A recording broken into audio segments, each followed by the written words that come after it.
temperature has come up. I'm getting excited already. And whether it was going to affect the likes of Lorenzo's front tyre. We saw it in Phillip Island. Will we see it again here in Sepang? Here comes Rossi. Rossi up the inside of Marquez. He'll take no prisoners, and the roar is run wide, but not enough. He's going to hold it. A shootout down to the left-hander. Rossi holds it. Marquez wants it. These two, no love lost anymore. It's a straight war between these two. I did not expect to see the wall. You see Marquez lose the rear there. Lost the rear. He got on the gas and round it went. We've seen him down his elbow. He's got problems. He can't act that. He tore his elbow out in qualifying. If you saw that particular footage, it was unbelievable. He should have gone down. He didn't go down. And now Marquez is chasing Valentino Rossi. Rossi limits the damage that Lorenzo is inflicting at this point. In terms of the points, Rossi's wide. Whoa. Rossi's wide, but he holds it. He does indeed. That's just, I think, where that M1 Yamaha likes it through there. Out wide now, down towards the apex. I didn't expect to see these two tangled up. I thought the Hondas would be off, and we'd be talking about Rossi versus Lorenzo. That was, of course, the smart money. We're through turn 12. We're on to turn 13. On to turn 13 now. Lorenzo's closing in on Pedrosa. Pedrosa. I wonder where Danny sits in all of this. Danny would look like to win a couple more. Yeah, his first pole for some time, over a year for a moment. Let's look down on what's going on at the moment. Dovizioso still in fifth place. Crutchlow is still fifth. Bradley Smith up to seventh. That's a good ride for Bradley at the moment. He's qualified, went better than his free practice. Oh, Valentino out wide, and Marc Marquez gets underneath him. Now it's a straight shootout down towards turn one. These two are absolutely at it, aren't they? Off track and on. Honda does not last past. Oh, yes, it does. Does now. On the brakes. Marquez, did he make the apex? Barely. Just. Valentino, there was a yard, and Valentino took it. We're going to see that all the way through. And of course, what's going to happen while these two are playing like this? The front two are going to clear off. Are you accusing Marquez of playing with Valentino Rossi so Jorge Lorenzo could escape? It was the wrong words. I take it back. There's no playing going on here. They're both as serious as they can be. Here comes Marquez up the inside, and that blocks off Valentino again. This is an absolute war. We saw them come together at Argentina when front wheel touched back wheel. That really cost Marquez. It slung him up the road massively. This time, look at that. That's tough. Very fair. No, it's fair. Of course. Tough but fair. Brilliant motorcycle racing. Two of the very best in the world. An icon, a legend. Two of the best up by a youngster. Two of the best we've ever seen in the world. So, Sepang, if we've got any Formula 1 fans in the crowd, certainly here at Sepang, you're going to see more passes in this lap between these two. You'll probably see the entire race on track. That is turn 9 up there. Oh, now, that through 10, rising up to 11. Quick nod to Marco Simoncelli here, and again, Valentino Rossi. He lost the front, he lost the front, he looks to the right, he lost the front, and through comes Marquez again. These two are at it. This is walking. One is 22, one is 36. It is an incredible fight between the Spaniard and the legendary Italian. And meanwhile, Pedrosa and Lorenzo are clearing off into the distance to dispute the lead. It is a 7/10 lead last time at the line. We'll wait and see whether Lorenzo... He has closed it down. Yes, Lorenzo is chasing Pedrosa and he's closing it down. Marquez now in third place has the better of Valentino Rossi. Wide again. But he pulls that Honda. He wants to get that Honda to that apex, up on the fat bit, fire it out of there. +2, Marquez. That says it's on Lorenzo's board. Down then towards turn 1. Still Danny Pedrosa and Jorge out front. What an incredible few opening laps here. 20-lap race. We're already with only 15 to go. Take a look at this.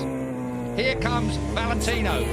Marc Marquez early on the gas. He's not going to allow Valentino the opportunity. Did Valentino actually headbutt the back of the Repsol Honda? Involuntarily. Through. Oh. Man, you have no idea how hard that is to do, let alone stay on it. How close do you like it? Oh, that close. Walk straight back through. That's a reflex action when a motorcycle slides out from underneath you. Your outside leg comes off. Incredible save there from Valentino Rossi. We saw an even bigger save from Marc Marquez in qualifying. But we've seen Marc have a couple of serious bits of misbehaviour already in this race. Look at this. I thought Valentino... We're going to see more yet. Julian, straight underneath, and he moves Marc Marquez off the line. Valentino Rossi, and again, feet off the footrest, looks round. I wouldn't bother waiting. This is Barry Sheen versus Kenny Roberts, 1979, ladies and gentlemen, and everybody's shaking their heads. Out goes Valentino again. Marc Marquez, this is personal. This is a real personal fight. Valentino thinks he's been interfering with deliberately there. That's what that gesture was about. This is proper racing, if you ask me, Julian. I agree with you. I don't think it's got anything to do other than the fact there's two top men, egos and performances fighting around this Sepang racetrack. And all the time, Valentino's lead in the championship is being whittled away by Jorge Lorenzo out front. Underneath, that's two lines you can get through there quite neatly. It's when they touch, it's the problem. So, once again, Marquez in front of Valentino Rossi. the M1 and the Repsol 21-3V look so similar, Julian, around in different places on this track. Different motorcycles, different concepts, different strategies, but almost identical lap times. Meanwhile, Mr. Pedrosa... What's it? It was last time 6/10 at the last stop. It is 6/10 at the last stop. So Danny Pedrosa is falling down, or he's come down by a tenth between the front two. Look at this. The conspiracy theorists can the idea that Marquez is deliberately dropped back. We saw that motorbike slide from under him, make a couple of real nasty shapes. I don't think I'm even going there with a conspiracy theory. I don't believe that Marc Marquez is mucking about with Valentino Rossi. He's just not going to let Valentino Rossi have his own way. Whereas I think if Valentino had been slightly nicer to him, perhaps the mentality may have been that, OK, mate, you want it that bad, you can have it. Marc Marquez is always going to fight for a first place. Of course. I believe, and I believe that's where he's been now, but the fight just didn't look quite capable of it. The fight has put him where he is my point, Keith. Back where Rossi is. Rossi, though, has done everything he can, and he'll want to limit that damage. He needs that third place. And this is going to run all the way through. We've got 13 and a half laps to go. And looking back down, 2.7 seconds last time I looked from Lorenzo to Marquez in third place. And still 0.6 in the first two. Valentino. This will now tidy up a little bit as these two take stock of what's going on around them. Up out of turn 9, short shifting up into 10. Up through turn 10 they go. And as you look for 11, 65 mile an hour at turn 11, as a bit of curb comes Marquez's way and Valentino runs a little wide. Now that's turn 12. This is 140 odd mile an hour through there in third gear. It's a hell of a... Oh! And did Rossi stay on? He did, as we're at turn 13, back to second gear now for the 55 mile an hour. Rossi runs him out! Rossi ran him out! There is going to be a race direction investigation over there. There is going to be Mike Webber race direction. Is Valentino Rossi, the legend, going to get a penalty? He will get a penalty, I'm fairly sure of that. It almost looked like he looked up and nudged Marquez off the track.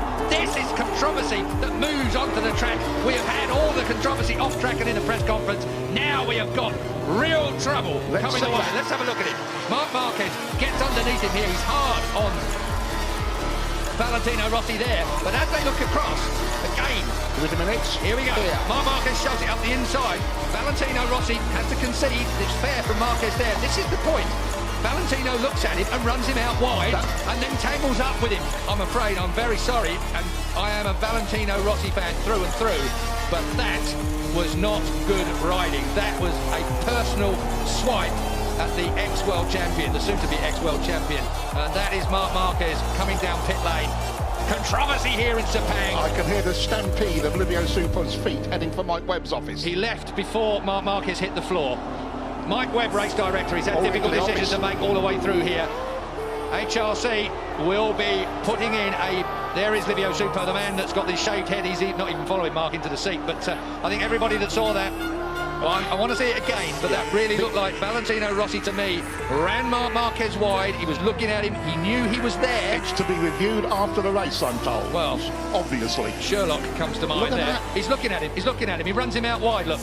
And then he gets tangled up with him. I don't think he intentionally tangled with him. That's a point worth making. I don't think Valentino Rossi intentionally tangled with him, but he did intentionally running out wide, which caught part of the Repsol Honda motorcycle. Can I ask you a question? How would you run out if you missed a gear?